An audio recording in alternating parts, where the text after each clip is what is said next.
learned a lot throughout our education on how to read, how to write, how to speak. Has anyone here ever taken a class on how to listen?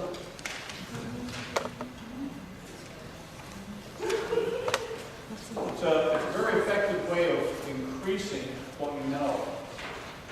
And yet too many of us don't do it as effectively as we could. Now let's take a look at that first picture.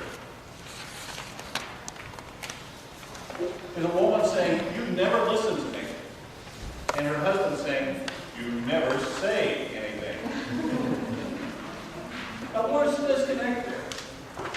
We're going to be looking at what the disconnect is and how you can improve, maybe not eliminate, but improve your filter of communication. My wife tells me I have selective hearing. She's right. Sometimes I just don't select to hear her. She doesn't like it for some reason. So let's start out with the second picture. This is the old school diagram of the communications model. We have the person who's talking, the sender, sending a message to the receiver. Very straightforward. And then the receiver turns around and sends a message back in the form of feedback to the original sender.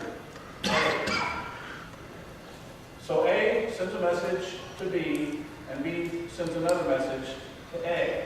Well, you notice there are little filters in between. Not only in between A and B, but a filter that A uses to change the message. And then there's a message, or there's a filter that B uses to change the message as it's received. Now, think of this in the context of, I know this is foreign to all of you, but think of it in the context of a job seeker. Anyone here looking for a job? I know I am.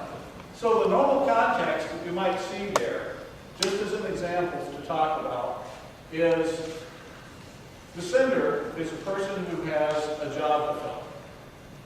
The message they would send is the posting, the job opportunity.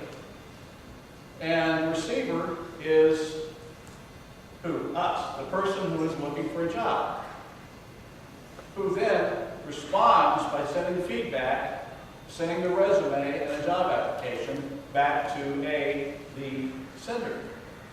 Simple so far? Now how does the sender filter that message? Well, think about what's in it for me. What do I want this person to be and do and solve for my company?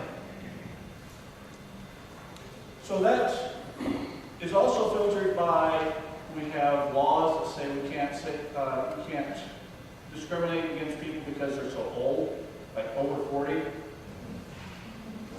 or because of any other reasons. So they have constraints that go into that message. That's part of their filter. They also have requirements as far as, well, how much can I pay this person? Or what is it that I want this person to know already? So that goes into the message. Now there's filters that the receiver uses when looking at this message. I'm looking at a job application that says requires electrical engineering degree.